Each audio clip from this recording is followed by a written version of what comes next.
네, 레드캠프 오늘은 장동혁 국민의힘 수석 최고위원과 함께합니다. 어서 오세요. 네, 안녕하세요. 워낙 현안이 많아서 지금부터 이 나열형으로 예. 최대한 많이 좀 질문을 드리도록 하겠습니다. 일단 그 내년 예산안 처리는 일단 어제 본회의에서는 수업이 됐고요. 우원식 의장이 10일까지 여야 좀 합의 좀 해봐라라고 던졌습니다. 가능하다고 전망하십니까?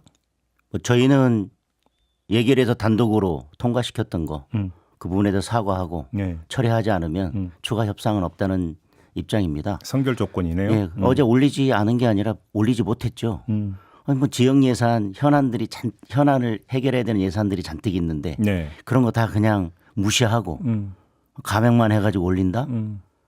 정말 뭐 상상하기 힘든 일이고 예. 결국은 겁박용이었다고 생각합니다. 어제 저희가 이제 그 예결위 민주당 간사인 허영 의원하고 인터뷰를 했는데 허영 의원은 이런 주장을 했어요. 그러니까 국회 예산 심의권을 제대로 보여주자는 차원이었다. 이렇게 설명했는데 어떤 말씀 주시겠습니까? 뭐 감정적으로 보복 감액하고 증액은 전혀 없이 여러 지역의 사업들이 있는데 그런 것들을 하나도 반영하지 않은 게 그게 예산 심의권을 제대로 보여준 건지는 모르겠습니다만은 예. 어제 제대로 보여준 것이라면 어제 본회의에 올려서 표결했어야만 합니다. 저희는 표결하자고 주장을 했습니다. 그렇게 예산 심의권을 제대로 보여준 것이고 그 감액안이 정말 제대로 된 예산안이라면 어제 올려서 표결하자라고 주장했거든요. 근데 결국 올리지 못한 것은 결국은 나중에 민주당이 원하는 여러 예산들을 확보하기 위한 저는 겁박용이었다고 생각하거든요. 그러니까 증액용 협상 그렇습니다. 근데 그렇게 협상이 무슨 난항을 겪었던 거 아니고 어느 지점에서 큰 이견이 있었던 것도 아니고 협상을 잘하고 논의를 잘하고 있다 갑자기 자기들이 일방적으로 만든 감액 턱 들고 나와서 딱 통과시켜버리고 가는 것은 저는 그것은 정치가 아니라고 생각합니다. 그러면 하여간 감액 내용에도 문제가 있었다고 평가하시는 거죠. 감액 내용에도 문제가 많이 있죠. 예. 예를 들면 뭐 검찰, 뭐 경찰, 특활비 뭐 다 삭감해버렸는데 국회 특활비는 뭐 전혀 손도 대지 않았습니다. 뭐 그런 것부터 시작해서 뭐 예비비도 뭐 이렇게 충분하다라고 얘기하지만 예비비라고 하는 것은 예측 가능하지 못한 상황에 대비한 거기 때문에 전체 예산의 몇 퍼센트 이런 식으로 그동안 관례적으로 편성을 해왔었습니다. 그런데 뭐 그것도 그냥 뭐 전부 다 감액하고 재난 재대책에 대해서 정부 여당을 계속 비판하면서 재난 재대책비도 그냥 감액했지 않습니까? 감액의 어떤 이유나 논리나 합리성이나 타당성을 찾아볼 수 없이 감액을 했기 때문에 이것은 비판받아 마땅하다고 생각합니다. 근데 어제 허영 의원 같은 경우는 예를 들어서 그러니까 검찰이나 이런 데 어떤 특활비를 감액한 것이라고 해서 수사를 못하는 게 아니다. 왜냐하면 수사비는 따로 있기 때문에. 그렇다고 얘기하면 정부의 다른 부처 예산도 뭐 50% 삭감해도 그 정부가 뭐 사업을 못하는 건 아닙니다. 다 할 수 있겠죠. 제대로 하기가 힘든 것뿐이지. 뭐 예산을 삭감한다고 해서 뭐 그 부처가 없어지고 그런 건 아닐 것입니다. 그래요? 그러나 특수활동비는 그 목적이 있었고 그동안 다 인정되어 왔었고 그리고 투명하지 못한 부분에 대해서는 계속 투명한 쪽으로 업무 추진비나 특정 업무 경비를 돌려가면서 계속 특활비를 감액을 해왔었습니다. 그러면서 박범계 법무부 장관 시절에는 더 이상 삭감할 수 없는 지경에까지 이르렀다라고 박범계 장관도 얘기했었습니다. 알겠습니다. 어제 본회의에서 예산안은 상정이 안 됐지만 감사원장, 서울중앙지검장 등에 대한 탄핵안은 보고가 됐습니다. 예. 내일, 오늘이 3일이니까 내일 처리될 예정이죠. 72시간 내에 표결해야 되니까요. 그러니까요. 내일 본회의에서 처리될 것 같습니다. 그러니까 부당하다는 평가신 거죠, 국민의힘에서는. 저는 그냥 이걸 부당한 정도가 아니라요. 네.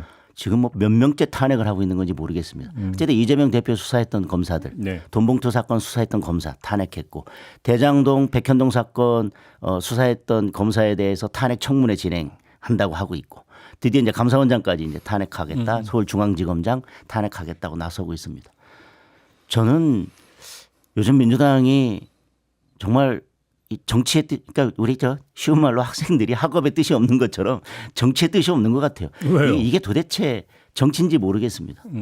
마음에 들지 않으면 전부 다 지금 탄핵을 하면 결국은 국정을 마비시키겠다는 그 보복 감정밖에는 저는 아니라고 생각을 하거든요. 근데 여기서 이 건에서 좀 벗어나서 계속 지금 악순환이 되는 게 대통령은 거부권 행사하고 민주당은 탄핵하고 이게 지금 악순환이잖아요. 네. 좀 끊어야 되는 거 아닙니까? 어디서 끊을 수 있다고 생각을 하세요? 저는 특검이든 그 어떤 것이든 네. 국회에서 국민이 108석 그러니까 민주당은 계속 특검이 총선 민심이다 이렇게 얘기하는데 108석을 부여한 것도 그런 일방 독주를 막기 위해서 국민이 108석을 허락했습니다. 네. 재표결에서 통과되지 못했다면 통과되지 못한 거에 대한 국민적 비판 그것은 국민의힘의 몫으로 남겨두고 야당은 또 그 다음 스텝으로 나가야 되는데 네. 계속해서 무한 반복하고 있지 않습니까? 그런 특검들을. 그리고 그거에 대해서 이제 마음에 들지 않는다고 해서 계속 타겟으로 삼아서 지금 탄핵을 하고 있고요. 그러면 제가 여쭤보는 게 이제 국민의힘에서는 이제 그 검사 탄핵이나 이런 걸 두고 이재명 수사에 대한 보복 탄핵 아니냐라고 지금 비판을 하고 있잖아요. 맞지 않습니까? 근데 또 민주당에서는 어떤 주장을 하냐면 예. 김건희 특검법이나 이런 거에 거부권을 행사한 거에 대해서 방탄용 거부권 아니냐. 결국은 같은 논리의 두 가지 상극의 현상이 계속 충돌을 하고 있다는 겁니다. 제가 질문드리는 취지는. 네. 뭐 그런 비판은 가능할 수 있을 것 같습니다. 국민들 그러니까요. 입장에서 예. 야당 입장에서는. 예. 네. 끊어야 될 거 아니냐라는 거예요. 그러면. 지금 그런 일들로 국회에 제대로 역할을 해내지 못하고 정치가 정치를 하지 못하고 있는 부분들에 대해서는 예. 뭐 국민들로부터 비판받을 지점이 있다고 생각합니다. 그러면 그 얘기 나온 김에 지금 이제 원래 12일로 예정이 됐다고 좀 더 늦춰질 수 있다는 좀 전망이 나오던데 지금 거부권 행사던 김건희 특검법 재의결을 해야 되잖아요. 네.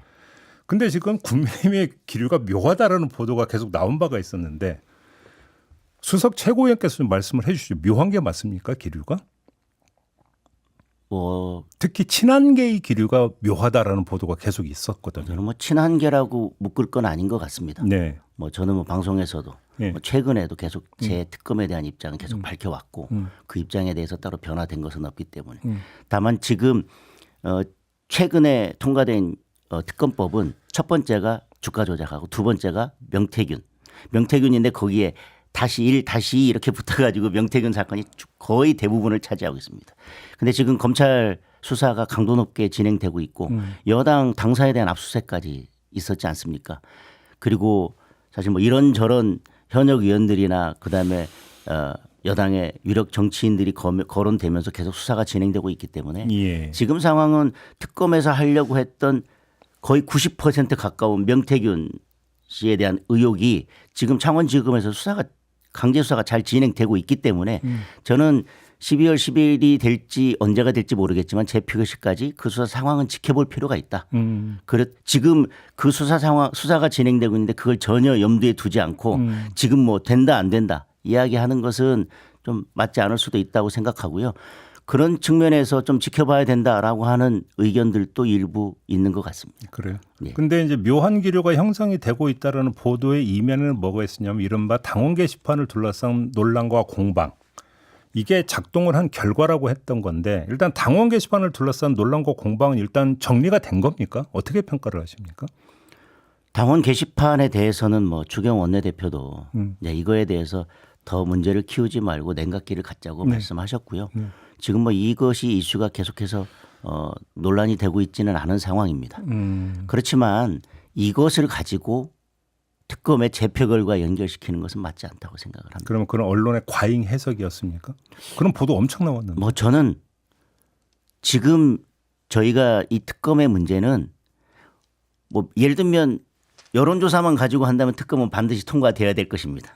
그리고 국민적 의혹이 있는 부분에 대해서 뭔가 그것을 해소해야 된다는 필요성도 있다는 것을 알고 있습니다. 그러나 이 특검이 지향하는 바가 무엇인지를 저희들이 알고 있고 특검은 특검에서 끝나는 것이 아니라 결국은 대통령실의 빗장을 열고 탄핵까지 가겠다고 하는 목적에서 무한 반복하고 있는 것을 알기 때문에 예. 저희들이 반대를 하고 있는 것입니다. 그렇다면 이러한 중대한 결정을 예를 들면 뭐 당원 게시판 때문에 뭐 이렇게 통과시켜야 된다라든지 뭐 그렇게 당의 문제를 풀어가거나 해결하는 것은 저는 적절치 않다고 봅니다. 근데 왜 이게 증폭이 되냐면 한동훈 대표가 기자들 앞에서 제가 한 말은 아니고요. 라는 그 한마디. 네. 기억하시죠? 어떤 이야기인지. 네. 만약에 그런 이야기가 아예 없었다라면 한동훈 대표가 워딩을 그렇게 쓸 이유는 없는 거 아니냐라는 네. 것 때문이었거든요. 그런데 뭐 저는 직접 듣지 못했기 때문에 그거에 대해서 뭐라고 말씀드릴 수 없고 그 기사에서 언급된 내용도 저는 알지 못하기 때문에 뭐라고 말씀드릴 수는 없지만 적어도 지금 창원지검의 수사가 진행되고 있기 때문에 네. 지금 단계에서 특검은 된다 안 된다를 그냥 무자르듯이 대답하기는 어려운 상황인 건 맞다. 그러면 창원지검 수사 결과에 따라서는 검토할 수도 있다는 뜻으로 해석을 해도 되는 겁니까? 그러니까 그런 의견이 있을 수 있기 때문에 네. 그런 상황들을 고려하면서 지켜보자는 의견도 일부 있고요. 또 그런 것과 전혀 관계없이 특검에 대해서는 대부분의 의원들이 또 일관된 입장을 유지하고 있고 그러니까 여러 상황들을 좀 지켜봐야 될 것 같습니다. 알겠습니다. 어제 추경호 원내대표가 이 최상병 사건 국정조사를 수용하기로 이제 그 공식 발표를 했습니다. 네. 그 최고위원 단위하고도 어떤 공유가 된 입장으로 이해를 하면 되는 겁니까? 뭐 지도부에서도 고민을 했었고요. 예. 뭐 여러 고민 끝에 또 의총에서도 논의를 했었고 그래서 참여하기로 결정을 했는데 네. 뭐 사실은 국정조사가 필요 없다는 입장이기 때문에 처음에 반대를 했는데 민주당이 일방적으로 처리해서 민주당이 단독으로라도 하겠다고 하는데 민주당이 단독으로 하는 국정조사를 한번 미리 상상해 보면 그동안의 국정조사나 청문회나 국감을 본다면 결국은 뭐 호통치고요. 뭐 겁박하고 또 이렇게 증인이나 참고인들을 모욕하고 네. 답변 강요하고 그런데 일방적인 막 주장하고 그거에 대해서 좀 마음에 들지 않는 답변을 하려고 하면 입을 막을 것이고 네. 그런 것들이 계속 반복될 것이기 때문에 예. 오히려 저희들이 같이 참여해서 국민들에게 사실관계를 제대로 알려야 되겠다라고 해서 저희들이 국정조사에 참여하게 됐습니다. 근데 언제쯤 열릴 수 있을까요? 국정조사가? 일단 명단이 이제 그렇죠. 확정이 되고 본회의에서 이제 전체 일정이 의결이 되고 나면 네. 간사간 예. 일정 협의를 해야 되기 때문에 예. 시간은 좀 걸릴 것 같습니다. 시간은 그래도 12월 안에는 그러니까 국정조사가 실시가 된다고 봐도 되는 거네요. 시작할 수 있을 것 같습니다. 시작할 수 있다. 네. 그러면 지금 뭐 국민의힘 이제 집권 여당인 국민의힘이 참여를 결정했으니까 뭐 정부의 협조라든지 조사 응하는 것은 뭐 전혀 문제가 없다고 봐도 되는 거죠. 특별한 일이 없으면 예. 저희도 참여를 했기 때문에 예. 다만 증인이나 참고인 채택에 있어서 어느 정도까지 원만하게 그러니까요. 합의가 될지는 모르겠습니다. 원만하게 합의가 되지 않으면 예. 약간의 좀 갈등이 생길 수는 있을 것 같습니다. 만약에 12월에 국정조사가 실시가 되면 바로 1월 9일에 지금 박정훈 대령 1심 판결이 나거든요. 저희는 그 1심 판결을 겨냥해서 국정조사를 하고 있다라고 생각하고 있습니다. 그렇게 보시는 네, 거고. 결국은 박정훈 대령은 결국은 항명이냐 아니냐인데 쟁점은 이게 항명이 아니었다라고 하는 것을 민주당이 국회에서 국정조사를 열어서 공개 변론을 하기 위해서 저희는 국정조사를 한다고 생각하고 있습니다. 네. 시점이나 여러 가지로 봤을 때 이미 청문회 법사위에서 여러 번 했습니다. 그럼에도 불구하고 또 1월 달에 선거를 앞두고 12월 달에 국정조사를 하는 것은 결국 국정조사를 통해서 박정훈 대령을 해서 공개 변론을 해주겠다. 네. 늘 그래왔듯이. 뭐 가정적 질문 하나만 드리겠습니다. 그 대답은 부탁드리는데 가정적 질문에 별로 대답할 게 없습니다라는 말씀만 안 해주시길 부탁드리면서 가정적 질문 하나만 하면 만약에 1월 9일 판결에서 박정훈 대령이 항명이 아니다라는 판결이 나온다고 한번 가정을 해보죠. 네네. 그럼 파장이 상당히 클 것 같은데 네.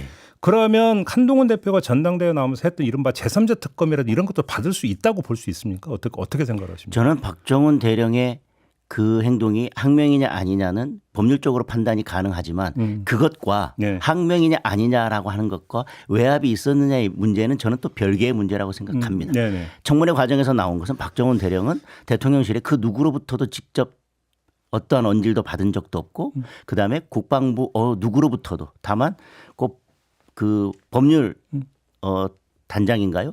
그분으로부터 뭐 이런저런 방법도 있다라고 하는 법률적 조언을 들었을 뿐입니다. 네. 그렇다면 저는 그것과 항명이 되냐 안 되냐는 법률적 판단과 과연 논리적 연관성이냐 저는 그것이 바로 곧바로 외압이 있었다라고 하는 것과 연결되는 것은 아니기 때문에 예. 저는 특검의 문제는 또 다시 특검의 문제라고 생각합니다. 그래요. 아무튼 좀 논의는 할 수 있다고 보십니까? 어떻습니까?